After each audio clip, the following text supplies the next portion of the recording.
Age of Overlord releases on October 20th. This set introduces some of the strongest new engines and staples to the game that completely change how some decks are played. Welcome to a new age of the Yu-Gi-Oh! Trading card game. Here's...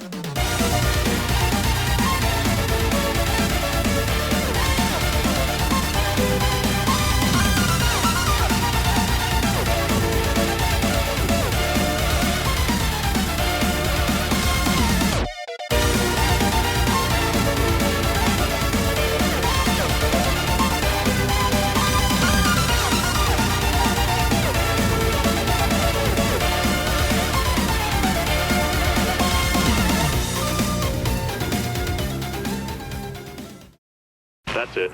That's his house. Mr. Joshua Schmidt? Relax!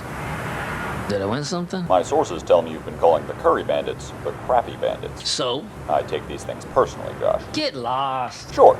Just watch my video, subscribe, and I'll go. Then beat it, clown! Listen, punk! I've spent millions of hours improving my editing to tell you everything you need to know. You're psycho!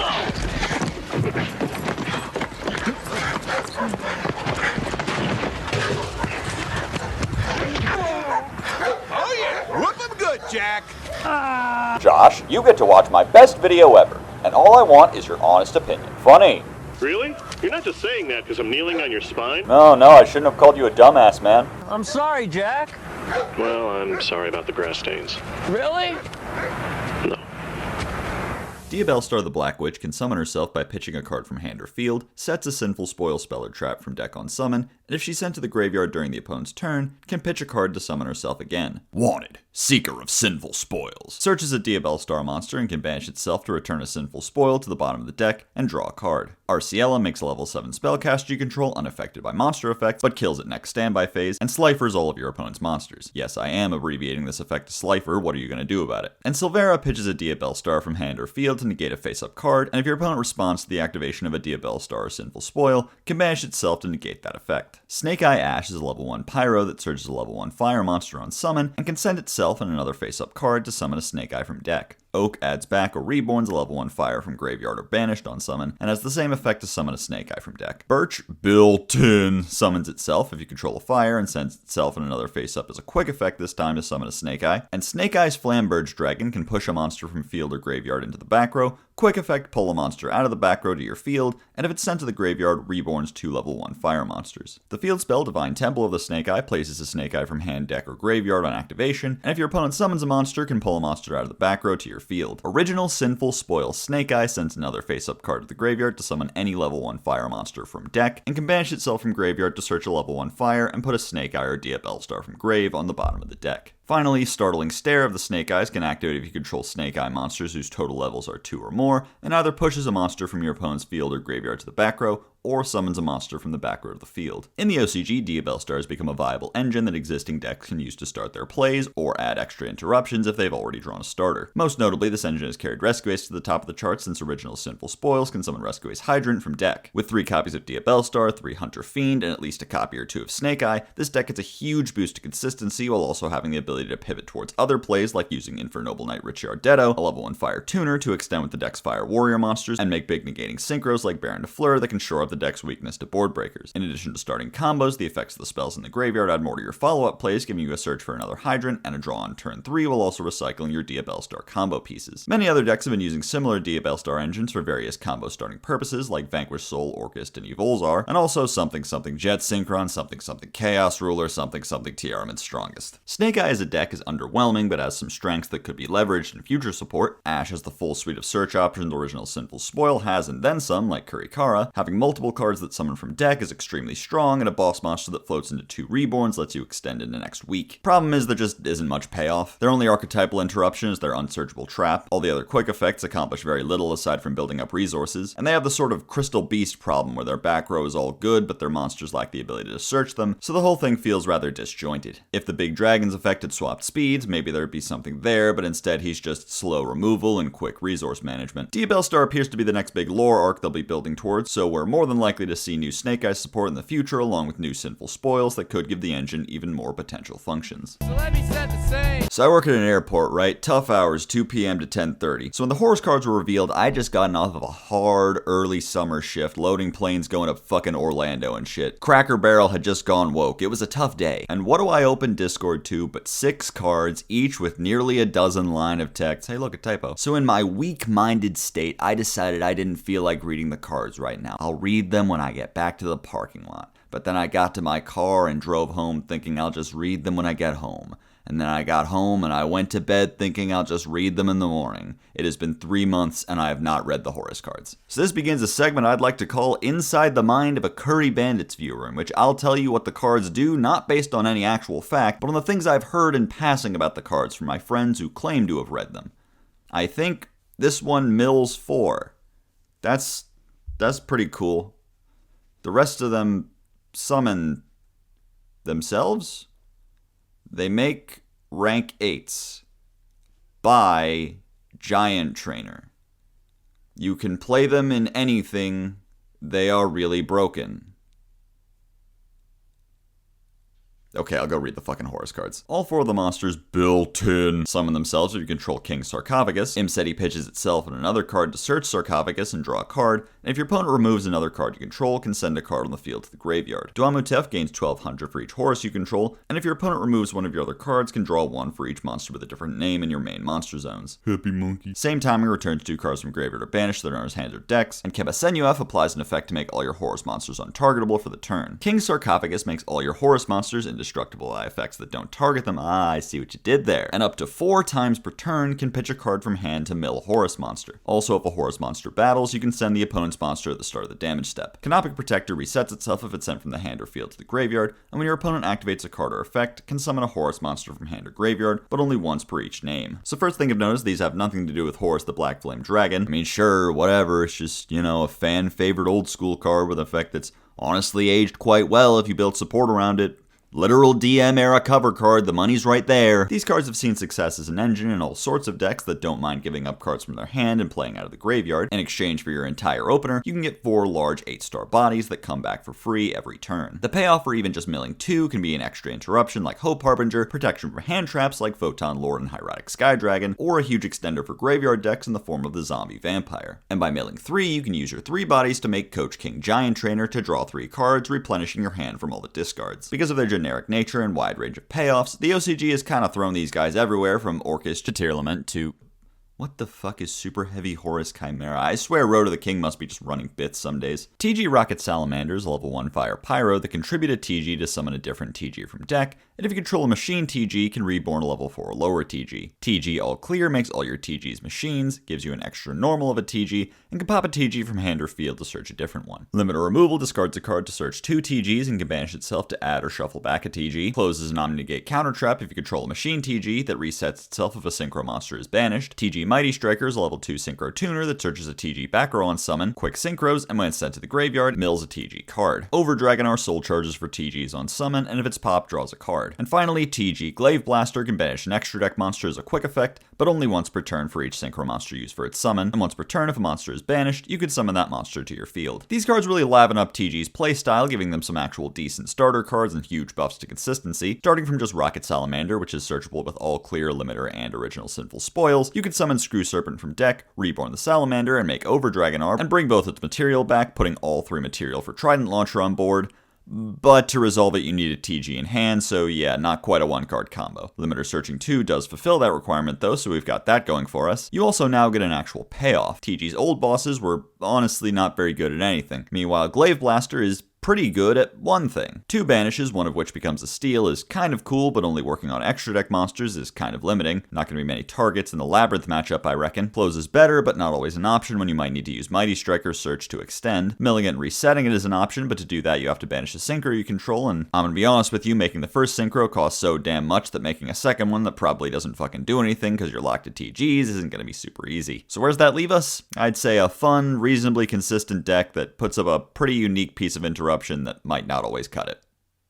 Fuck, we're Valance. All the Pendulums have a bunch of words and I keep forgetting what they do. Moreover, you don't need to know what any of this shit does, but I can't skip over them because think of little Timmy, whose opponent is going to say that Supreme King Gate Magician mills for cost, and he doesn't know any better. He's just gonna say, oh, okay. It's my job to tell you he's lying, Timmy. You can ash that. I won't let you down, Timmy. Supreme King Gate Magician protects Zark from being banished. That's a rare protection. While it's in the scale, and can pop itself to scale a Supreme King Gate from deck. As a monster, it can summon itself from hand by milling a Pendulum, Xyz, Synchro, or Fusion Dragon from deck or extra deck, and searches a card that mentions Zark on summon. Supreme King Dragon Lightworm summons itself out of the scale if a monster is summoned while you control Zark, then can copy the attribute and level of a monster you control, and on summon can fish a Gate or Dragon out of the extra, then immediately Synchro or Xyz summon a Supreme King Dragon. Pendulum Evolution is a continuous spell that trades a Pendulum from hand for a Pendulum with 2500 from deck, and if you summon an extra deck Pendulum monster, gives you an extra Pendulum summon that turn. This effect that doesn't matter mentions Zark. Wings of Light searches a Supreme King or summons it if you control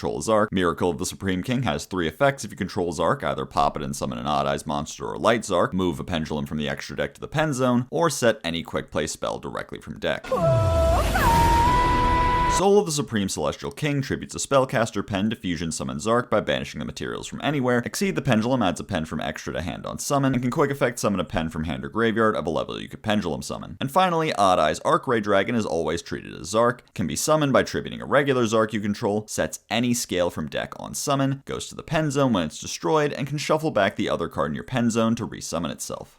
Alright, while the neurons in my brain are still properly aligned and the text of all these cards is still floating around in my brain, let's go over some of the new interactions to worry about in the new Zark-centric Pendulum deck. For one thing, Soul of the Supreme Celestial King is a strong new interruption to build around, summoning Zark whenever you want to wipe the board. Gate Magician is also a good piece of that equation as the searcher for Soul that also fulfills its cost. Wings of Light boosts the consistency of opening Gate Magician while also getting you better access to Lightworm, another potential interruption, as it can chill in the scale until you've summoned Zark and hop out if your opponent continues comboing, then uses its effect to copy Darkworm's attribute and make Evil Clearwing to wipe their front row. Miracle and Evolution are okay too, if perhaps a bit win more. Popping Zark with Miracle will push it into your scale where it can use its 2 crazy strong Floodgate effects, and trading it for Light Zark will let you set whatever other crazy scale you have waiting in the deck, like 5 Rainbow Magician or Mizaya. Evolution is another searcher for Gate Magician or Astrograph. Pendulum summoning a second time is fun and maybe will help you manage tricky combo lines that need to use the Pendulum summon early, like to clear out Beyond's restriction, but it feels mostly like a gimmick to me. Exceed the Spider-Verse, on the other hand, has far broader applications than just Zark decks, taking inspiration from some of the best bits of Selene and Electromite, and probably finding a home in most Pendulum decks from here on out. On the other hand, we have the cover card, Archray Dragon. Odd Eyes Archray Dragon?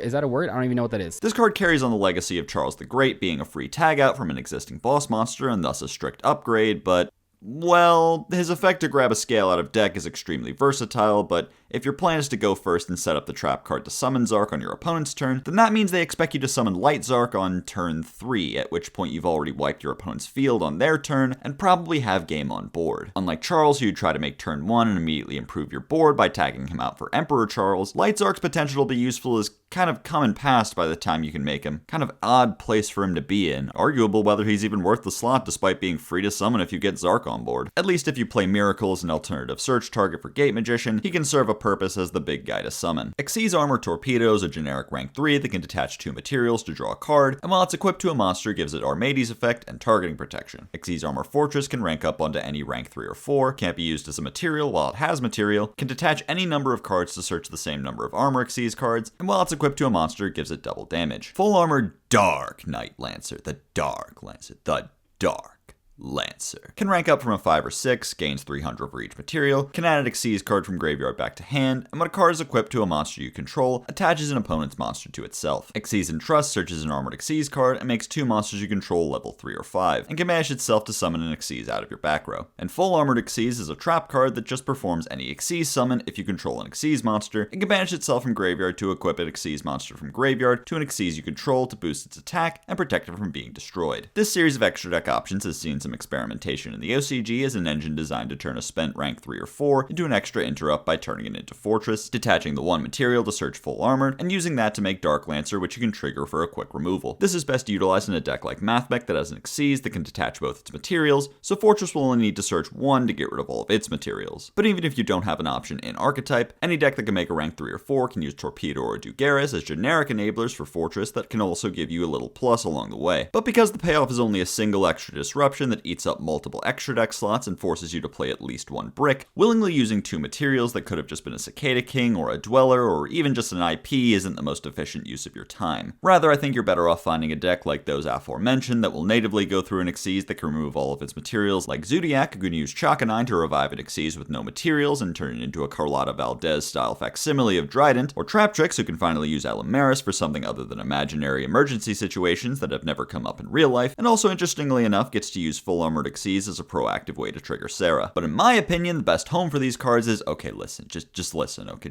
can you listen for 3 seconds? Just fucking listen, alright? Almost every game, Utopia will go through Utopic Sage, but aside from sacking him off for Astraltopia, or having enough extenders to turn him into UDF, he doesn't do much after resolving except set on the field, where his protection effect won't be as useful. The Armored Xyz package is just a free bonus to your board that only costs you a used up combo piece that you'd prefer in the graveyard anyway. Also, very important final note, full Armored Xyz performs whatever Xyz summon you want. If your opponent attacks so they can Zeus away the board, all you gotta do is flip full armored while they're still in battle and make your own Zeus first. Shino Baron Shade Peacock is treated as Baron in hand or field, contribute itself to search a spirit in a ritual spell, and summons itself in the next standby phase after being banished. Shino Baroness Shade Peacock is treated as Baroness, searches a spell or trap that mentions spirit monsters on summon, and also comes back after being banished. And Stars Align Above the Shrine is a field spell that can ritual summon any wind ritual from deck by tributing spirits or Shino Bird tokens, and twice per turn when a wind monster returns to hand, adds a spirit or ritual spell from graveyard or banished back to hand, or sets Stars Align across the Milky Way from deck. If you're unfamiliar with Stars Align, it's a card from Darkwing Blast that has Shino Birds in the art and is really good in Shino Bird, but they forgot to make it searchable, so here we are. These cards help make Shino Bird more consistent and capable of making an actual turn 1 play. Little Baroness can search the field spell, and I really mean this, nothing else even remotely interesting, which can set Stars Align during the end phase, as well as adding back the ritual spell to discard or fodder to tribute over. Little Baron searches even more generically than pre-prep, giving you access to not only the Peacocks and Calling, but also Aratama, Amano Iwado, or Incantation Inception. And Stars Align Above the Shrine has a whopping 8 rituals to choose from, including the ones you're supposed to summon with it, and also bad cards. For what it's worth, both Conductor and Devotee of Nephthys set you up to summon Sacred Preserver, which can search both Peacocks. Buford the Ninth is a quick effect bounce, although being level 9, it's extremely awkward to summon, and if you're part of the disproportionately large denomination within my audience this matters to, Knight of Armor Dragon can summon Armed Dragon Thunder level 7, which can tag into level 10, a Dryden. Regardless of the Gen X Blast Van tier combos, the deck's main go is to set up Stars Align's effect to quickly summon a Peacock from hand, bounce either the front or back row, and summon a Mogus Impostus to floodgate away any follow-up plays, which is fine. I mean, it sounded a lot cooler before that last part, but also clearly not enough. This support ain't gonna be turning any heads competitively, but if you do run into it, I don't know, better have Droll or something, I guess. Vanquish Soul Xiaolong summons itself if you reveal a card in hand as cost for a Vanquish Soul, and Quick Effect reveals either a fire to change something's battle position, or 2 fires to search a Vanquish Soul card. Snow Devil can reveal up to 1 of each VS attribute, burn for 4 and summon from hand if you revealed 1, burn for 6 more and protect your monsters from card effects if you reveal 2, and burn for 8 more then destroy all monsters on the field if you revealed 3. These cards fill a lot of holes in Raisin's ass in Vanquish Soul's strategy to really make some of their cards work much better. For starters, Xiaolong is a fire that's searchable with Raisin, meaning that Raisin can fulfill the cost for his own pop effect on his own over the course of you and your opponent's turn without having to play Pluton HG. Being another playable fire increases the potency of Stake Your Soul, and their own effects only caring about fires gives you the room to skew your attribute ratio towards fire without the threat of being punished for only having 1 attribute in hand. And Raisin having a free effect to reveal just a fire gives you the ability to summon Xiaolong immediately after searching them. Snow Devil asks a lot of you to bring out its full strength, but is nonetheless a good alternative search target for Mad Love to go with Dust Devil. Just revealing 1 with it can solve the occasional issue of not being able to use both of Rock the Vanquisher's effects in 1 turn. Important to remember that the 2 effect won't protect Rock the Vanquisher, so the full power effect will still destroy it because this deck was designed to be frustrating on purpose. Poissonnière de Nouvelles can target a monster to change its battle position and summon itself out of the scale, searches a level 1 ritual or recipe card, or banishes recipes from graveyard to summon a Nouvelles from hand on summon, and goes back to the scale when it's tributed. Concours de Cuisine summons a Nouvelle Pendulum monster and a Pâtissier Pendulum monster, 1 to each field, but locks you out of using anything but Nouvelle monsters and Pâtissier monsters of material for the turn, and can banish itself to target a monster and give it 200 attack for each recipe in graveyard. These cards force Nouvelles to work whether they want to or not, because in Joe Biden's America, new cards don't want to work anymore. To understand the labor shortage, imagine a hungry burger. If you're unfamiliar with the Pâtissier archetype, it's literally just this one random pendulum fusion that they've inexplicably folded into the archetype. archetype. You just fold it in. Concourse summoning to both fields gives you access to not only your new searcher for Buria Bays, but also forces your opponent to control a monster you contribute for its effect. On top of that, its effect in the graveyard lets you target a Nouvelles for free as a way to trigger its effect, meaning that, yes, you heard me right,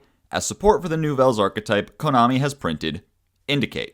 Meanwhile, Vanquish Soul gets Panglacial Worm. Poissonier's effect to summon itself also triggers Nouvelles, so by starting with just Concours and either a ritual or recipe, you can get to Balamonier and assemble your full end board. A 2-card combo starting from an unsearchable spell for a board of like 3 interruptions is pretty unimpressive, but the wording on Concours implying the possibility of more targets to summon down the line inspires some amount of confidence that there's still hope yet on the horizon for these francophonic fiends. Labrynth Butler Arias can pitch itself as a quick effect to either summon a Labrynth monster from hand or set a normal trap from hand that can be activated this turn, and reborns itself when your opponent responds to your Labrynth effect or normal trap effect. This card boosts Labrynth's ability to play on turn 0, turning all your normal traps into hand traps, so going second a card like Karma Cannon gets to be Nibiru, and a card like Dimensional Barrier hopefully gets to be fucking banned soon. Jesus H. Christ. Anyway. Going first, Arias turns your welcomes into spells to get your monsters on board earlier, and also gives you the space to hold some of your traps in hand to play around Feather Duster unevenly. If you have, say, Welcome and Punishment in hand, you can hold on to the punishment, and when your opponent tries to duster you, you can summon Ariana, search Arias, and use her to drop the punishment onto the board when you're ready to use it. This of course all comes at a cost, the inherent -1 of Arias. She has the ability to recur herself, but it's reactive and dependent on your opponent taking an action that your own engine restricts them from. Then of course there's also the fact that what you can set with Arias is dependent entirely on what you draw. Pairing Arias with Lady lets you set up any normal trap for turn 2, but now we're discussing a 3-card combo in a trap deck for the payoff of Jam yesterday and Jam tomorrow, but never Jam today. It's a good card with plenty going for it, but for now there's no reason to panic over it. Now's not the time to worry about Labrynth Floodgate setups.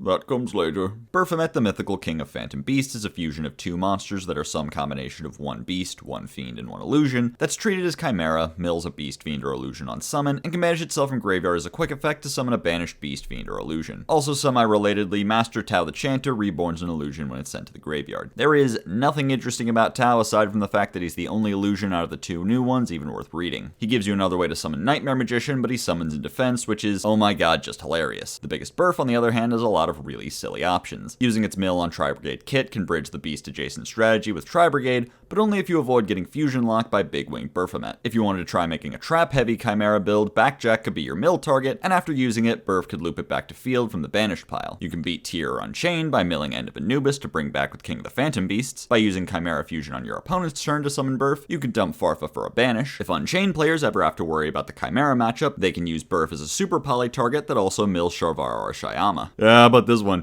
you can mill Soul Scissors, and when you later use Guardian Chimera, it'll bring itself back and pop another card. Okay, I'll stop. The practical application of this card is pretty much mostly going to be milling Mirror Sword Knight in weird hands that didn't get to go through it, and reviving your banished illusions after they've used their negation effects on your opponent's turn, resetting the resource loop. It does also, however, introduce the Salamangreat problem of having a fusion monster so generic, it becomes a viable super poly target to wipe any board you put up. Fabled caught in the crossfire on that one, by the way, sorry Nash. Ken and Gen, the bestest friends, each summon the other to the opponent's field once per turn, can return to the hand at the end of the battle phase, and when summoned by the other, Ken gives your opponent a draw 2 and discard 1, and Gen makes you discard a card, but reminder, these will be summoned to the opponent's field, so scratch that. Reverse it. While they seem a bit gimmicky on the surface, these cards have incredibly strong applications. At the very least, normal summoning Gen and giving your opponent Ken lets you cycle some draws with a discard that's treated as an opponent's card effect, triggering the additional effects of Dark World monsters relevant not only for pure Dark World, but also for Purely, which gains a new incentive to play the Dark World engine if one brow can convert into 2 draws. But being treated as an opponent's effect goes deeper than that because it will enable the Blowjob Brothers Tactics and Thrust at full power because your opponent will control a monster. With Tactics, you can even take back the Ken and use his ignition effect to give your opponent Gen and force them to discard. This also lets you convert the pair into a rank 3 like Torpedo, giving you another draw and potentially the full Armor Xyz line. Not sold? Ken and Gen activating on your opponent's field triggers Havness and Unicorn. Life is meaningless and we're all gonna die! I've heard rumblings of the Kenjin being sleeved up in several different decks, Purely and Tyr chief among them, with Jesse Cotton even being bold enough to say this. If I had to make a guess, a hypothesis,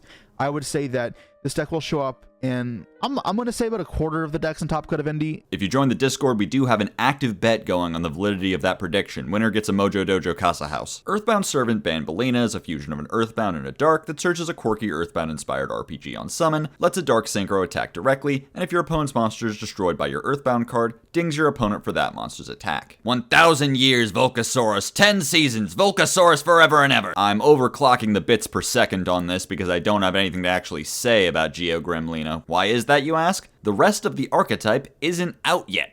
They forgot. Thank God they confirmed a release date for them before I finished this script, but wow, they actually did the meme. They pre-printed it. I guess it's worth mentioning that Earthbound Immortals do exist and they're still searchable, but no, actually it isn't worth mentioning. Synchro Rumble reborns a tuner or level 7 or 8 Dragon Synchro, and Balinx is for Crimson Dragon or level 7 or 8 Dragon Synchros. Probably the best Crimson Dragon search target, just a no questions asked extender to get the right stars and stat lines back on the field to make more Synchros. Even gets you pretty far along towards making a second Crimson Dragon so that you can tag it out once on each turn. Might even manage to see some play outside Synchron since it can reborn Ass Dragon, giving you the room to use it to make Baron on your turn, while also preserving the option of tagging it out on your opponent's turn. The little bit of protection is okay, not really perfect since you're ending on more 10s than 7s or 8s these days, but I think that's great because it carries on the tradition of cards that mention Crimson Dragon only mentioning Crimson Dragon in minor incidental ways so they can be searchable. Infernal Flame Banshee is a generic rank 4 that detaches 1 to either search or mill a pyro, and if she's banished while you control a pyro, she summons herself back and gains a bit of attack. I'll be the first one brave enough to say it, more types should have King of the Fairlimps. Sea Serpent next, it'll be funny. In the OCG, this card debuted after Bonfire, wonder if there's any good targets for that. But in the meantime, decks like Volcanic can utilize rank 4 enablers if they want a buff to consistency. Because Volcanic Blaze Accelerator can summon whatever they search from hand, it's not so big of a deal if they have to burn their normal summon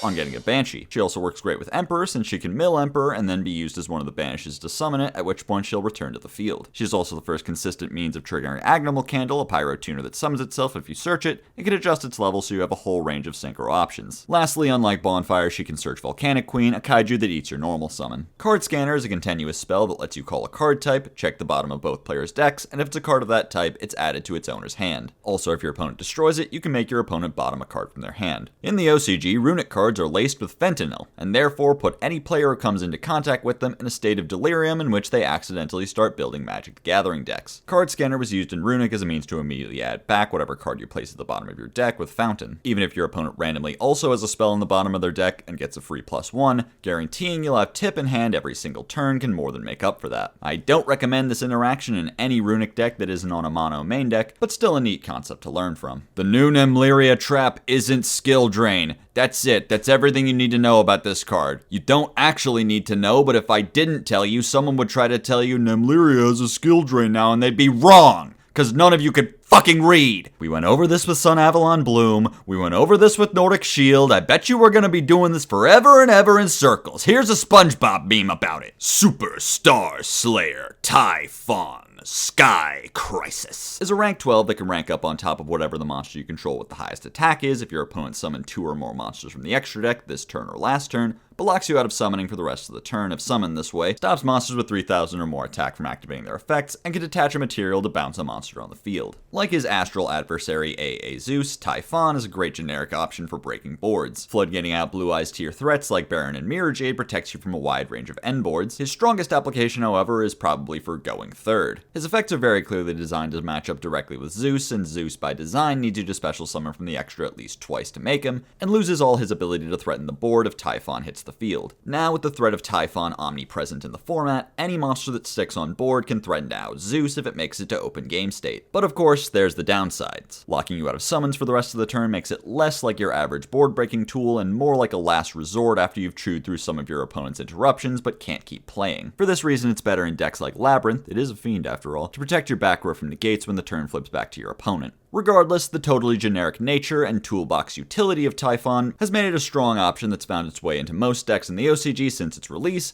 making it the second best generic extra deck monster in the set. SP Little Knight is a generic Link 2 warrior that can banish a card from field or graveyard on summon if it was made using an extra deck monster, but locks you out of attacking directly, and when your opponent activates a card or effect, can temporarily banish 2 monsters on the field as a quick effect, including at least one you control. This might be the single best card we have talked about on this show. Let's begin with the obvious. This card is without a doubt the best card to summon with IP Masquerena. Mission fucking accomplished on the lore, I suppose. Contrasting it with Nightmare Unicorn, it's got no cost, banishes instead of shuffles, and oh yeah, a second banish. And mind you, it'll have not just the destruction protection from IP, but a way to dodge targeting by using its second effect to tag out and take an additional monster with it, which can also be used to protect your other monsters on the field from being targeted, which then, by the way, while we're on the subject, gives you utility turn 1 by phasing out monsters you control to keep them safe from Valor and Imperm. Anyone here lose to Imperm? Meow. Whoop. Congratulations, you resolved. And those protective capabilities also extend to Board Breaker, since you can chain Little Knight to things like Evenly and Lightning Storm to get some of your monsters off the field so that when the turn rolls back to you, you get to keep them. Can we talk about its strength as a Board Breaker? I've been dying to talk about its utility as a Board Breaker. When Chaos Angel came out, I joked that it was like if a Link 2 banished on summon. Well, looks like they called my fucking bluff. Needing an extra deck card means it's not quite as generic as something like Nightmare Cerberus, but that needn't even be a factor for decks that can use Link 1s. Also remember Nightmare Unicorn? Remember how you use a Link 2 to make him anyway? Well, same shit, different shade of brown. And then it goes without saying that even if you don't make it with an extra deck monster, the quick effect can trade with plenty of interaction on its own. Have we even had time to mention the fact that the first effect can hit cards in the graveyard? Fuck, man, while I was writing this shit, the words instant fusion popped into my head and... Our Father who art in heaven, hallowed be thy name, thy kingdom come, thy will be done on earth as it is in heaven. Give us this day our daily bread, and forgive us our trespasses, as we forgive them that trespass against us. And lead us not into temptation, but deliver us from evil, for thine is the kingdom, the power, and the glory forever and ever. Amen. This card has seen play in everything. No two ways about it. It's been a challenge finding decks that aren't playing it. Even if your deck gets locked from it turn 1, shit, Squiddy, there's more turns. Just have the option. Fucking branded players. You know this branded fusion thing can't last forever? Start linking off Albion. It's basically the same as Mirror Jade. I can't name everything this card can do, or even give you any better advice on how to use it than anyone else likely already has. So instead, I leave you with this one suggestion. Start asking your boss if you can pick up some extra shifts or something, because this card will not be common charity legal, I'll tell you that much. Well, I guess now we'll do the Vsauce lore update. Blah! I miss him so bad, dude. Manadium Trillisucta Balls.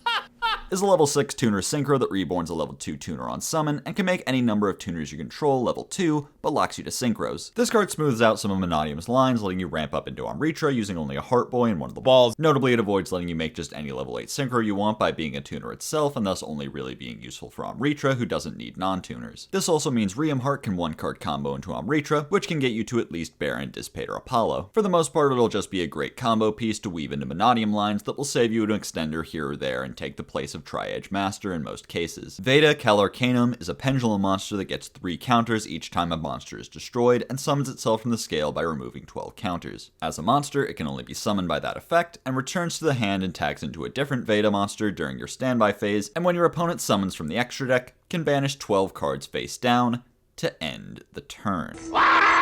Realm Elegy Surge is a Veda monster, and when a tuner is destroyed while you control Vsauce, banishes itself from the graveyard to add that tuner back to hand. Realm Eulogy pops a monster you controlled and negate an opponent's monster, and if you control Vsauce, pops it. And if you control Veda, can banish itself from graveyard to pop a monster you control. Sharv Sarga spins a monster on the field if you control Vsauce, but lets the controller of that monster search during the end phase, and adds itself from graveyard to hand if Veda is summoned. And Loka Samsara phases out of Vsauce to summon a Heart monster with 3000 attack from extra deck, but it can only use its effects once and is banished face down in the end phase. Veda is an incredibly powerful interruption, but why? The end goal of a combo deck like Manadium is to assemble a board that will make your opponent unable to play the game. What then is the use of skipping their turn? I suppose the idea is that it lets you skip to the punch instead of more skillfully finding the optimal points to negate, but it comes at the cost of consistency, since to find Veda you'll usually need to burn your Amritra search on Elegy, and by the time you even make Amritra you've likely used up 1 or 2 of your popping effects. I'm just unimpressed, I guess. Eulogy, Sarga, and Loka are similar, just more disruptions that are searchable with Amritra that definitely aren't as good as reframing. Eulogy at least has better utility going second, and Sharv Sarga can act as a follow-up searcher if that's what you need. Loka Samsara's big claim to fame was going to be summoning Macrocosmos, but we can't have nice things anymore now, can we? Final note about Elegy is that it gives you a searchable way to find Veda Carantha, and therefore a consistent path to clear New World through a multi-step search chain. Just follow the flowchart. And finally, Vsauce Samsara is a level 4 tuner that becomes Vsauce on the field or graveyard, can summon itself by shuffling back any number of Vsauces, and can be treated as a non-tuner for a synchro summon. Neat little addition to Vsauce-focused decks that can extend using a Vsauce that's already been used as Astrolaud fodder, and has the benefit of being a valid material for Astrolaud in the graveyard, something Amritra doesn't have. Also because it can turn into Lightheart, which gets you to Reichheart, which gets you to a rival, normal summoning gets you to an 8-star synchro on his own. In the OCG, this interaction saw playing God fucking! No, you know what? I'm not doing this anymore. Fuck this show. No more everything you need to know. I'm done.